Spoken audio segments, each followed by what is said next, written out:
y amén. Qué bueno que se puede conectar con nosotros. Vaya conmigo a la Escritura y como algunos de ustedes saben, estamos haciendo un estudio del libro de los Hechos. Vamos ya por el capítulo 11 y vamos a continuar en la siguiente parte de este capítulo que dejamos pendiente la semana pasada. Así que vaya conmigo, Hechos capítulo 11, versículos del 19 al 30. Ahí vamos a estar aprendiendo de la Biblia en esta oportunidad. Hechos 11, 19 al 30. Hemos titulado este mensaje Tres características de un creyente fuera de serie. Tres características de un creyente fuera de serie. Es necesario que ustedes y yo crezcamos, desarrollemos nuestra vida cristiana de manera que estas características se puedan ser evidentes. Como siempre lo hacemos, primero analizamos el texto, vemos el contexto de lo que está pasando, analizamos la escena bíblica y después hacemos una aplicación a nuestra vida. Esos tres puntos o esas tres características que vamos a compartir es la decisión de negarse a uno mismo para cumplir la visión de Dios. El punto número 2 que vamos a compartir es la decisión de ser enseñado y después de enseñar la palabra de Dios. Y la número 3 es la decisión de ejercitar el amor de Dios hacia las demás personas. Si nosotros logramos cultivar estas tres características, vamos a ser cristianos fuera de serie. Por supuesto, hay muchas otras cosas que hay que hacer también para poder llegar a tener una buena estatura espiritual, pero vamos a analizar estas tres que son las que hemos extraído del texto que ahora vamos a compartir. Hechos 11, 19 al 30. Ahora bien, los que habían sido esparcidos a causa de la persecución que hubo con motivo de Esteban, pasaron hacia Fenicia, Chipre y Antioquía, no hablando nadie la palabra, sino solo a los judíos. Pero había entre ellos unos varones de Chipre y de Cirene, los cuales cuando entraron en Antioquía hablaron también a los griegos, anunciando el evangelio del Señor Jesús. Y la mano del Señor estaba con ellos y gran número cayó y se convirtió al Señor. Llegó la noticia de estas cosas a oídos de la iglesia que estaba en Jerusalén y enviaron a Bernabé para que fuese hasta Antioquía. Cuando llegó y vio la gracia de Dios, se regocijó y exhortó a todos a que con propósito de corazón permanecieran fieles al Señor. Porque era varón bueno y lleno del Espíritu Santo y de fe, y una gran multitud fue agregada al Señor. Después fue Bernabé a Tarso para buscar a Saulo, y hallándole le trajo a Antioquía. Y se congregaron allí todo un año con la iglesia, y enseñaron a mucha gente, y a los discípulos se les llamó cristianos por primera vez en Antioquía. En aquellos días unos profetas descendieron de Jerusalén a Antioquía, y levantándose uno de ellos llamado Agabo, daba a entender por el Espíritu que vendría una gran hambre en toda la tierra habitada, la cual sucedió en tiempo de Claudio. Y entonces los discípulos, cada uno conforme a lo que tenía, determinaron enviar socorro a los hermanos que habitaban en Judea, lo cual en efecto hicieron, enviándole a los ancianos por mano de Bernabé y de Saulo.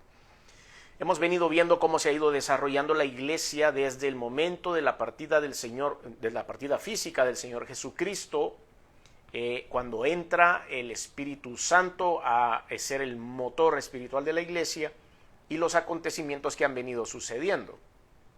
En esta oportunidad, hace, unas 3 o 4 semanas platicamos acerca de la historia de Esteban, el primer mártir de la iglesia. Y cuando empezó la persecución, los apóstoles se quedan en Jerusalén, pero la mayoría de discípulos se dispersaron por esta persecución, pero dijimos en su momento, ellos siguieron predicando la palabra de Dios, estaban dispersos, un poco temerosos por lo que estaba sucediendo en Jerusalén, pero eso no los detuvo a seguir predicando la palabra.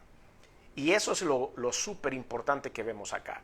Ahora, nos hemos salido de la historia ya de lo que estuvimos analizando la semana pasada y como que volvemos a ver qué pasó con aquellos que se habían ido. Habíamos estado viendo otras historias y de repente la Biblia en esta segunda parte del capítulo 11 nos enfoca en decir, ¿se acuerdan que mencioné hace un rato que algunos se habían ido? Vamos a ver qué están haciendo. Y es ahí donde se enfoca ahora en el trabajo de estas personas que habían salido de Jerusalén a predicar la palabra de Dios. Ese es el contexto de lo que está sucediendo. Ya era una historia que habíamos empezado y que ahora estamos retomando. dentro de la Biblia. Entonces dice, ahora bien, y ahí es a donde hay un enlace, está cambiando el tema que traía en los primeros versículos del capítulo 11 y cambia esto. Los que habían sido esparcidos a causa de la persecución que hubo con motivo de Esteban. Yo le hubiera puesto entre paréntesis, ¿se acuerdan? ¿Se acuerdan que platicamos sobre esto? Pasaron hasta Fenicia, Chipre y Antioquía. Y da esta ubicación geográfica. Y eso es lo bonito del libro de los Hechos. Siempre deja la marca clara de lo que está diciendo, quiénes son, cuáles son los nombres y los lugares geográficos, los puntos geográficos en donde ellos andaban. Y vemos que están en estas tres ciudades, Fenicia, Chipre y Antioquía. Y dice, no hablando a nadie la palabra, sino solo a los judíos. Aquí nos damos cuenta que subraya que estas primeras personas se quedaron con la revisión anterior. Voy a tratar de explicar esto. Cuando usted tiene, qué sé yo, un manual de operaciones de alguna empresa o usted está recibiendo o usted trabaja como abogado en leyes y hay un cambio en la legislación, usted tiene que estar al día de cuál es la última revisión a eso, porque si no va a empezar a legislar o va a ir a litigar en base a una legislación que está equivocada o atrasada. Tiene que estar sabiendo cuáles son los últimos datos. Y habíamos conversado acerca del milagro que había entre Cornelio y Pedro, de cómo Dios los une, y Pedro había ido a predicarle a todos estos extranjeros, y la discusión que se dio, la semana pasada discutimos o hablamos acerca de la manera en la que debemos enfrentar los desafíos, y vemos cómo Pedro enfrentó los desafíos con los apóstoles que se habían quedado en Jerusalén y les explicó, miren, me metí a hablarle a unos extranjeros, pero es porque Dios es lo que me ha pedido. Entonces hubo una revisión en la estrategia de compartir el evangelio. Ya no estaba esa estrategia, había sido, al principio le dijeron, compártanle a los hebreos únicamente, pero después Dios dijo, ok, ya es tiempo que compartan al resto del mundo. Por eso él había dicho, y recibiréis poder cuando venga sobre vosotros el Espíritu Santo y me seréis testigos en Jerusalén. Y después da lo siguiente, en Judea, en Samaria y hasta lo último de la tierra. Y es aquí donde vemos esa apertura, ya estuvo bien con Jerusalén, ahora es tiempo de abrirse. Eso ya lo sabíamos en Jerusalén en este tiempo, pero los hombres que habían sido esparcidos por la persecución no tenían esa última revisión a la ley, si lo quiere ver así, a la legislatura, no, esa modificación, y entonces ellos solo le predicaban a los judíos. Ahora, en el versículo 20 dice, pero había entre ellos unos varones de Chipre y de Cirene. A estos ya les había llegado el correo electrónico con la nueva versión de lo que se estaba haciendo y cuál era la estrategia. Ellos ya lo tenían, los cuales entraron en Antioquía y hablaron también a los griegos. Ellos habían recibido una nueva instrucción, anunciando el evangelio del Señor Jesús. Y por supuesto vemos aquí dos estrategias diferentes caminando hacia el mismo objetivo, que era compartir la palabra del Señor, pero uno estaba restringiendo mucho el evangelio y los otros estaban totalmente abiertos a compartirlo. Y la mano del Señor estaba con ellos. ¿Con quiénes? ¿Con quiénes estaba la mano del Señor? Contra los de Chipre y de Cirene, los cuales estaban compartiendo a los griegos y a todo el mundo la palabra de Dios. El Señor los acompañó. El Señor dijo, sí, yo estoy de acuerdo, esto es lo que mandé a hacer. Así que estaba con ellos y gran número creyó y se convirtió al Señor. Los resultados son evidentes. Los resultados de compartir el evangelio a toda criatura de acuerdo a la voluntad de Dios se estaba dando. Versículo 22. Llegó la noticia de estas cosas a oídos de la iglesia que estaba en Jerusalén. Ellos ya tenían la información, porque el apóstol Pedro se las había pasado, de que el evangelio estaba abierto a todo el mundo. Y en ese momento dicen que llegó esta noticia a Jerusalén y enviaron a Bernabé que fuese a Antioquía. Anda a chequear cómo está pasando todo y aparte lleva las nuevas noticias de cómo a partir de ahora la estrategia del evangelismo cambia. Bernabé se fue para allá, era el enviado de los apóstoles y de la iglesia en Jerusalén para poder conducir lo que estaba sucediendo. Cuando llegó y vio la gracia de Dios, se regocijó y exhortó a todos a que con propósito de corazón permanecieren fieles al Señor. Él llegó y cuando vio que todos ya habían compartido la fe, aquí no vemos de que él llegó a evangelizar, sino él llegó a exhortar a que permanecieran en la fe. O sea, él llegó a consolidar. Vamos a ver cuál es la palabra correcta de iglesia a lo que hizo Bernabé en ese lugar, que es súper importante y es nuestra responsabilidad como iglesia para hacerlo. Exhortó a todos a que con el propósito de corazón permaneciesen fieles al Señor. Y después aquí en el versículo 24 hace un análisis y dice, porque era varón bueno y lleno del Espíritu Santo y de fe. Esas eran las características de eso. Dios quiera que un día el Señor pueda referirse así de usted, como se refieren en la Biblia acerca de Bernabé. Dan como su currículum quién era Bernabé, quién era este hombre que había llegado a hablar con esta iglesia creciente que se estaba desarrollando en estas áreas de Fenicia, de Chipre y de Antioquía. ¿Qué estaba pasando ahí? En ese lugar había un avivamiento y había que enviar a alguien a ver, pero el que iba a ir a ver el avivamiento, a consolidar el conocimiento de Dios, debías tener ciertas características. Y en este caso dicen que era un hombre bueno, pero sobre todo lleno del Espíritu Santo y con una fe inquebrantable. Y una gran multitud fue agregada al Señor. O sea, mucha gente llegó a los pies de Cristo. Después, dice en el versículo 25, fue Bernabé a Tarso para buscar a Saulo. Aquí viene una revolución también. Este hombre que era bueno, lleno del Espíritu Santo y con fe, lo que hace es darle una oportunidad a Saulo de Tarso. Ustedes y yo podemos recordar muy bien la historia de Saulo. Hasta este momento el apóstol Pablo no había tenido una intervención importante en cuanto al ministerio. Primero porque lo tenían estudiando, segundo porque le tenían miedo y tercero porque lo estaban probando a ver si él no era un encubierto y de repente hacía una matazón de cristianos por donde hubiera estado. Había que probar a Saulo y entonces Bernabé creyó en él, Bernabé oró por él, Bernabé entendió que había en su vida una transformación genuina y es por eso que se fue a Tarso y le dijo, necesito tu ayuda, venite, te voy a foguear en este lugar en donde estamos predicando la palabra de Dios. Y lo trajo a Antioquía y se congregaron allí todo un año con la iglesia y enseñaron a mucha gente. Esto es importante. Queridos amigos y hermanos, platicaba con una familia muy querida aquí en Guatemala, justamente el día de ayer con respecto a algo de esto, a la familia Ayala y todos en su hogar, en su casa. Estábamos sentados ahí conversando acerca de la palabra de Dios y llegamos a la conclusión que uno de los roles importantísimos de la iglesia es el hecho de poder discipular. Aquí no dije hace un momento que Bernabé había llegado a evangelizar. Eso lo hicieron estos hombres buenos que eran de Chipre y de Cirene. Ellos estaban evangelizando, ellos estaban haciendo que la gente entendiera el evangelio y que rindieran sus corazones a Jesucristo. Pero Bernabé, y después ayudado por Pablo o Saulo de Tarso en ese momento, llegaban a enseñarles. Eso es lo que está aquí.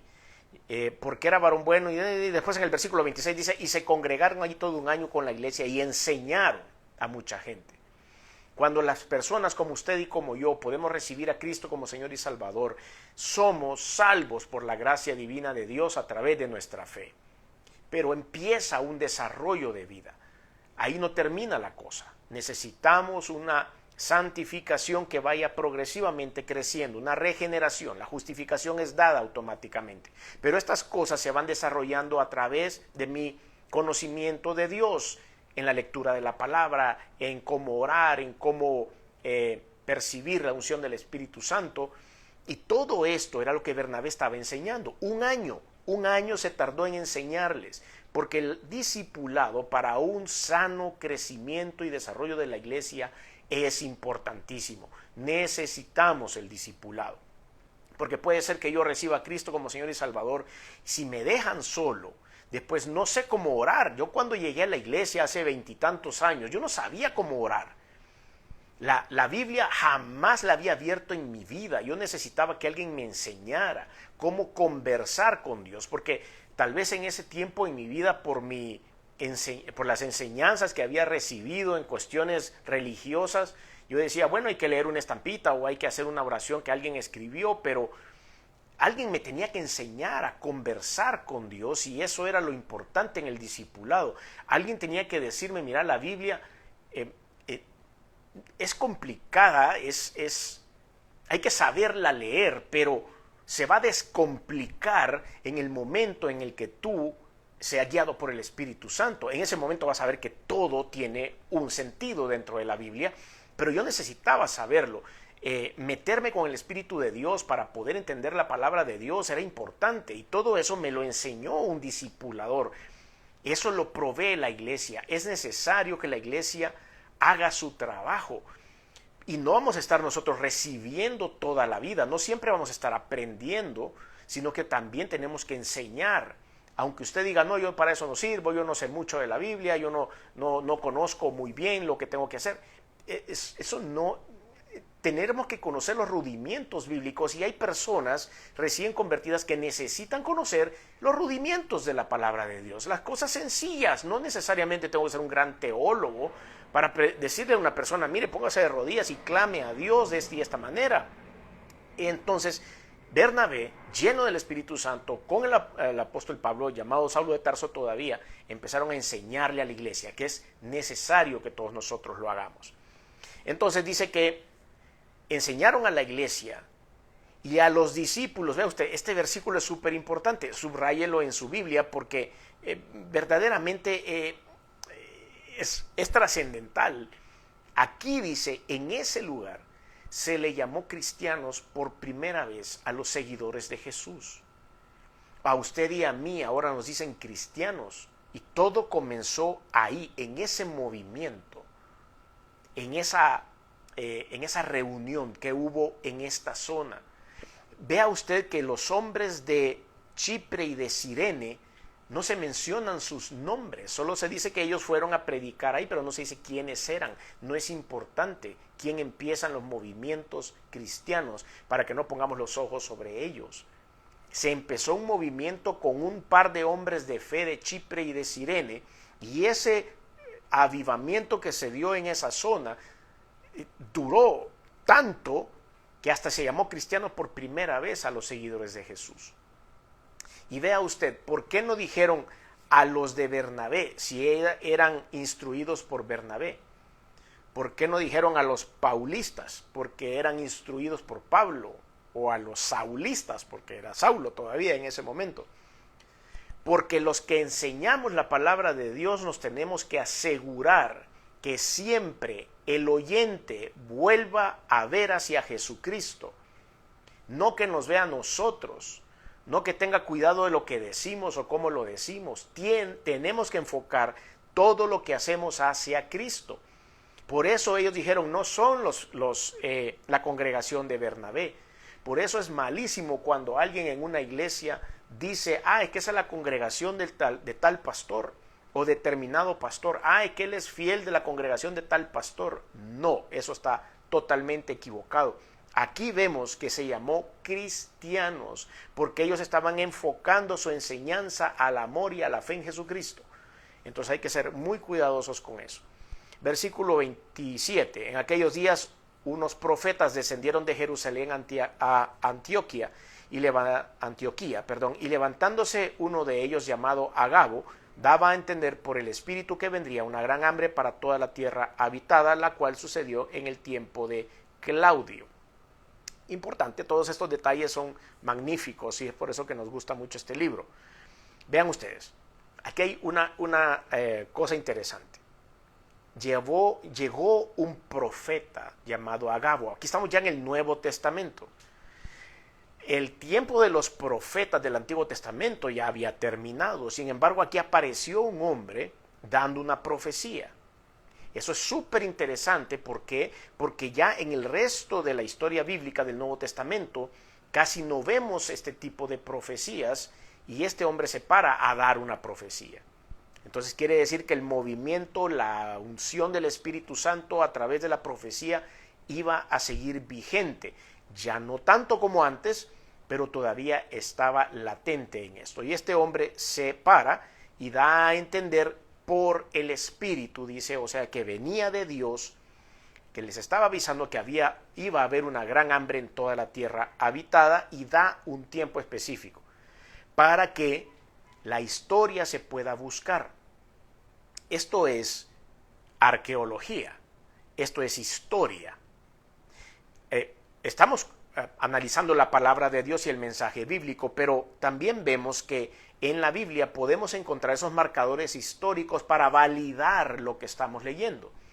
Y de esa manera decimos, lo que la Biblia dice es cierto. Veía un programa hace poco acerca de arqueología bíblica, y en Israel descubrieron unos rollos de la Biblia, con porciones de la Biblia, en las cuales hasta el día de hoy son las más antiguas. No estoy hablando de los rollos de Qumran, que fueron descubiertos en 1947, sino unos que se han descubierto hace menos de 10 años en una tumba en una zona de Israel. Y esos son los más antiguos, de acuerdo al estudio del carbono 14 y todo esto que se les hace a estos escritos. Entonces, ¿a dónde voy con todo esto? Es que la palabra de Dios es trazable. La historia divina es trazable históricamente y arqueológicamente.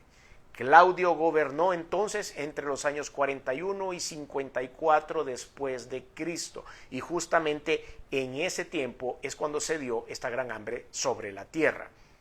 Datos que se pueden validar. Entonces los discípulos, dice el versículo 29, los discípulos, cada uno conforme a lo que tenía, determinaron enviar socorro a los hermanos que habitaban en Judea, lo cual en efecto hicieron, enviándole a los ancianos por mano de Bernabé y Saulo. ¿Quiénes fueron a dejar la ofrenda a Jerusalén? Bernabé y Saulo, los discipuladores, los que estaban enseñándole a la gente. Ellos fueron, agarraron esa ofrenda, y vean qué cosa más interesante la que sucede aquí. ¿De dónde fueron Bernabé y Saulo a dejar esto a Judea? Judea era la parte de Jerusalén. Fueron de la iglesia nueva. Estaba creciendo la iglesia en Fenicia, en Chipre y en Antioquía, y ellos sostuvieron a la casa matriz, si quiere verlo desde ese punto de vista, a la base, al edificio central, como usted lo quiera llamar, a la iglesia central. Estas iglesias que estaban creciendo y que estaban siendo evangelizadas, movidas por el amor de Dios, mandan ofrenda a la iglesia madre de Jerusalén. Y es ahí donde Bernabé y Saulo, que ya conocían el camino y tenían todas las conexiones porque venían de ahí, sabían a quiénes le iban a entregar esa ayuda. Interesantísimo me parece todo esto. Entonces vemos cómo toda esta historia se desarrolla y cómo pasa todo el contexto bíblico. Y como dije hace un rato, planteamos el contexto y luego hacemos la aplicación. Estas tres características de las que hemos hablado para ser un cristiano fuera de serie es lo que podemos encontrar en esta historia. Característica número 1, la decisión de negarse a uno mismo para cumplir la visión de Dios. La visión ilimitada hacia las cosas de Dios, que es lo que cuenta para nosotros. No podemos limitar la visión de Dios en nuestra vida, ni tampoco podemos darle una obediencia a medias.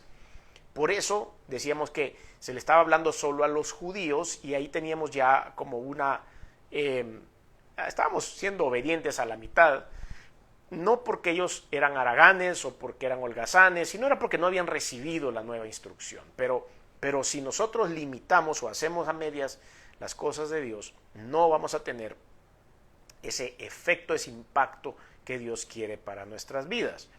Es adaptar la palabra de Dios a nosotros, estar de acuerdo al pensamiento personal de Dios. Es como nosotros debemos analizarlo bien, y no solo irnos por lo que le conviene a mi pensamiento humano o por decir las cosas que la congregación quiere oír. Tengo que ser muy cuidadoso en eso.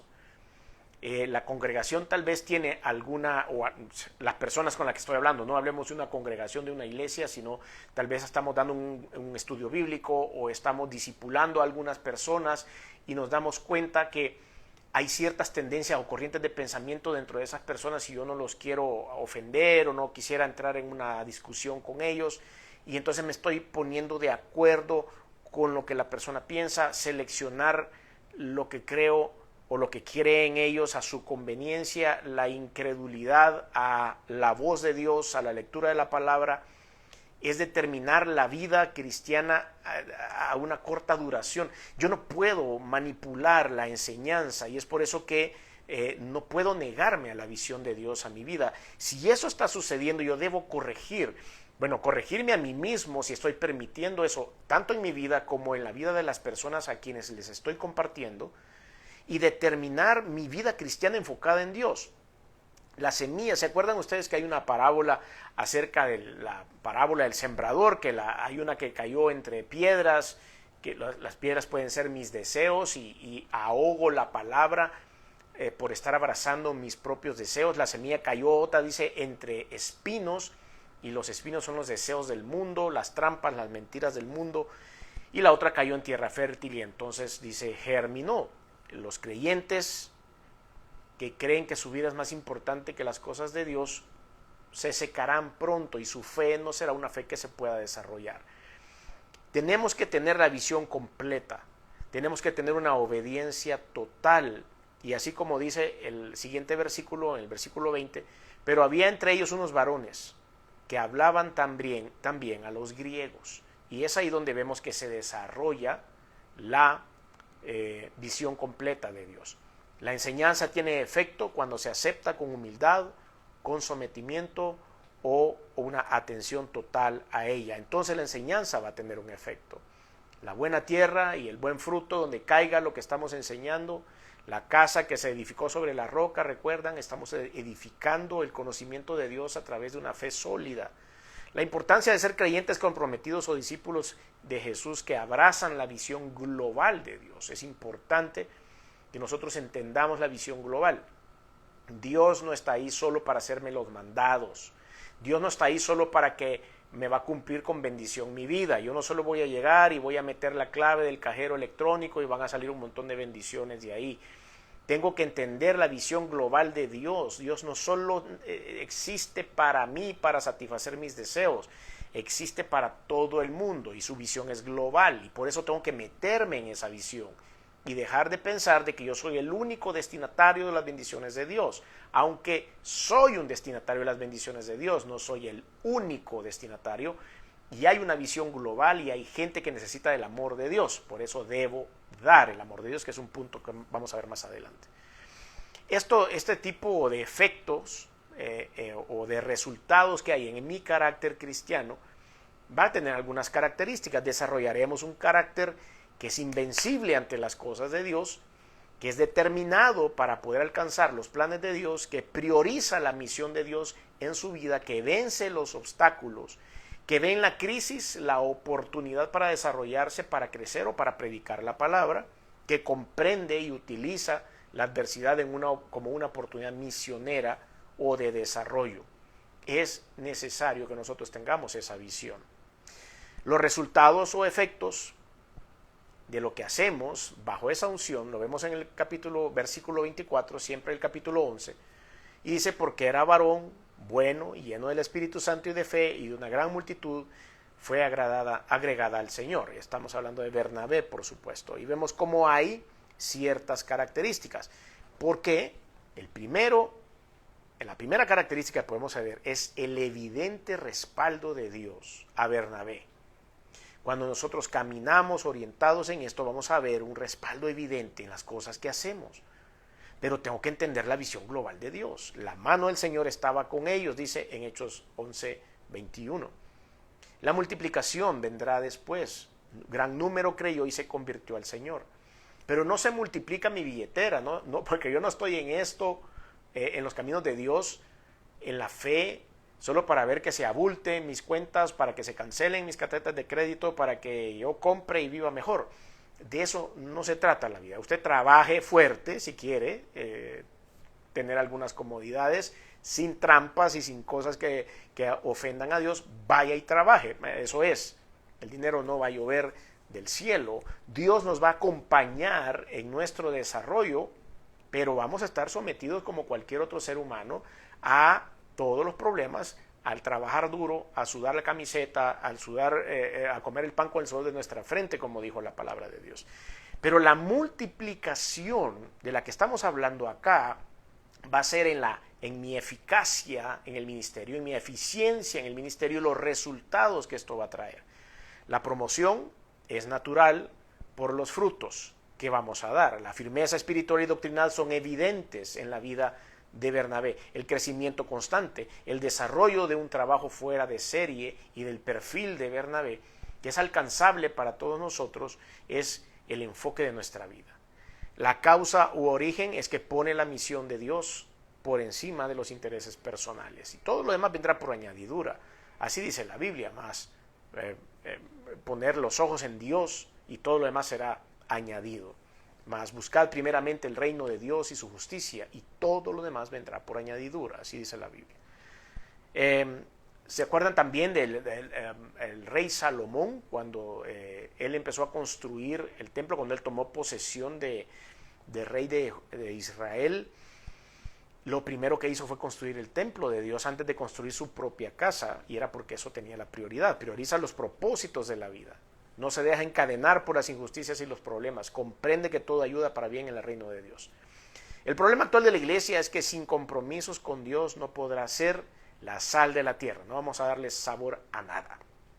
Es por eso que tenemos un gran compromiso como iglesia de poder prepararnos para después preparar a otros, de poder estudiar para poder guiar a otras personas, de poder tener una experiencia de vida cristiana que nos ayude a poder ayudar a otras personas. El compromiso de la aceptación social por medio de acomodarse al estilo de vida de nuestra sociedad, eso no es correcto.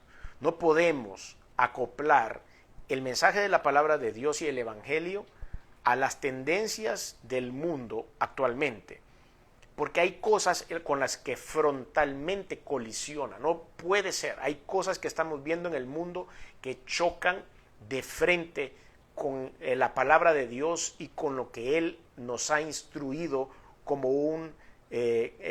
una corriente de vida, hacia dónde tenemos que ir. Colisiona. Entonces no puedo yo tener un compromiso social y acomodar el evangelio a la modernidad en ciertas cosas y sacrificando la palabra de Dios. Es una falta de visión. Por ejemplo, hay cosas que puedo hacer. Esto que estoy haciendo en este momento, tengo mi micrófono por acá, he puesto un dispositivo electrónico con el cual puedo transmitir, uso esta plataforma electrónica para poder transmitir este estudio bíblico. Antes lo hacíamos personal, este estudio bíblico antes era en persona, en nuestra casa, que es la de ustedes también, y antes lo hacíamos así, pero debido a la pandemia lo empezamos a hacer de esta forma. Después cambió mi tónica de trabajo y eso me obliga a pasar mucho tiempo fuera y no teníamos los jueves disponibles para hacer el estudio presencialmente, y entonces estamos usando esta plataforma, la cual me parece perfecto. Entonces estamos ayudándonos de la modernidad y de la tecnología que tenemos ahora para poder comunicar la palabra de Dios, pero sin afectar la esencia, la doctrina bíblica, el mensaje del evangelio. Tenemos que acoplarnos a las herramientas que tenemos ahora, pero sin sacrificar lo que dice la Biblia. Por eso es que hay un compromiso con los planes de Dios y no con los míos. Hay un compromiso con caminar hacia la voluntad de Dios, y no solo para hacer dinero, poder, fama y todas estas cosas que nos empiezan a sacar del camino. Segunda característica de un cristiano así de alto rendimiento, dice la decisión de ser enseñado y enseñar la palabra de Dios. Lo he venido mencionando. La etapa de ser enseñado en la palabra de Dios fue para Bernabé en Jerusalén. Ahí lo agarraron de joven, era un joven y lo instruyeron. Después Saulo tuvo una mala experiencia en Damasco y después se fue a preparar y pasó un tiempo de preparación en Arabia y en Tarso. Y después Bernabé lo toma y dice, ok, yo creo que ya está bien tu preparación, y ahora es tiempo que tú y yo podamos preparar a otros. Y esa debe ser la historia de nuestra vida y la historia de la iglesia. La iglesia se prepara y prepara a otros. La oportunidad y la necesidad de enseñar la palabra de Dios en lo espiritual para darle madurez a la iglesia en el conocimiento bíblico, porque si yo no sé, si yo no conozco de la Biblia, me van a decir 1000 cosas y yo todas las voy a creer porque todo tiene sentido. Cuando alguien nos está vendiendo un producto, trata de vendernos lo mejor que tiene sin decir las cuestiones que no funcionan y todo suena bien. Pues así hay un montón de corrientes de pensamiento, por eso tengo que ser bíblico, tengo que mostrar a dónde está y enseñar lo que dice la Biblia, que no es un invento. Eso es lo que tenemos que discipular a las personas. En el desarrollo ministerial de la iglesia localmente se le tiene que dar sistemáticamente ese entrenamiento bíblico. Entonces el objetivo de la enseñanza y la predicación es que nos parezcamos a Cristo Jesús. Es ahí donde tenemos nosotros que desarrollarnos. El milagro de la regeneración va a venir a través de todo esto. El milagro del carácter de Jesús en la iglesia va a venir a través de aprender, de oír, de recibir, ser enseñado y enseñar después. No me puedo quedar yo con eso. No me puedo engordar de bendición de Dios. No me puedo engordar de todo ese conocimiento bíblico. No me puedo engordar de toda esa unción y no dársela a nadie. No tiene sentido. Tengo que compartirlo. Efesios capítulo 4, versículos del 11 al 14 dice, y él mismo constituyó a unos apóstoles, a otros profetas, a otros evangelistas, a otros pastores y maestros, a fin de perfeccionar a los santos para la obra del ministerio, para la edificación del cuerpo de Cristo, hasta que todos lleguemos a la unidad de la fe y del conocimiento del Hijo de Dios, a un varón perfecto, a la medida de la estatura de la plenitud de Cristo, para que ya no seamos niños fluctuantes llevados por doquiera de todo viento de doctrina, por estratagema de hombres que para engañar emplean con astucia las artimañas del error. Esta advertencia aquí nos dice, Dios va a repartir los dones, Dios va a decir para qué es bueno cada uno, porque así nos ha hecho. Hay unos que son buenos para enseñar como maestros, hay otros que son buenos para ser evangelistas, hay otros que son buenos para ejercer el pastorado, hay otros que son buenos para ser consejeros, etcétera, etcétera. Dios nos da las características para cada una de estas cosas. Y todo eso tiene un motivo, y dice, para que lleguen a la unidad de la fe y del conocimiento del Hijo de Dios, para que no vengan mentirosos, dice, a engañarlos con artimañas y meterles errores. Si yo conozco la Biblia y enseño la Biblia, no voy a caer en esto. Y número 3, la decisión de ejercitar el amor de Dios hacia las demás personas. El poder compartir el Evangelio de Cristo es demostrar amor a las personas. No quiero que nadie se pierda, sino que todos procedan al arrepentimiento. Así dice la palabra de Dios. Entonces el misterio del amor está basado en la fe en Jesucristo, porque Él es amor, y en nuestro conocimiento de su mensaje. Es una decisión a tomar. Yo debo tener el amor de Cristo en mi corazón y entregar el amor de Cristo. Juan capítulo 13, versículos 34 y 35 dice, un mandamiento nuevo os doy, que os améis unos a otros como yo os he amado, que también os améis unos a otros. En esto conocerán todos que sois mis discípulos, si tuviereis amor los unos por los otros. Ustedes andarán con la camiseta de Jesús, con el uniforme de Jesucristo, dice el versículo 35, si amamos a los unos a los otros. En esto conocerán todos que sois mis discípulos. Debe ser la clave del cristiano, debe ser el distintivo, el estandarte del cristiano, el amor de Jesús hacia los demás. Es un acto de fe que corta con el cordón umbilical, con los sentimientos del mundo, con la violencia que estamos viendo y todo eso. Marcamos la diferencia. Es un acto de fe que activa el amor, ese amor que aparece en Romanos capítulo 5, versículo 5, que dice, y la esperanza no avergüenza, porque el amor de Dios ha sido derramado en nuestros corazones. ¿Por quién? Por el Espíritu Santo que nos fue dado. Maravilloso. El Espíritu de Dios es el que va a desarrollar el amor de Cristo en nuestro corazón. Por eso tenemos que tener esa relación personal. Hay que enseñarlo. La gente lo necesita. ¿Ve usted cuántos pleitos hay diariamente por el tráfico, los tráficos descomunales en todas las ciudades latinoamericanas?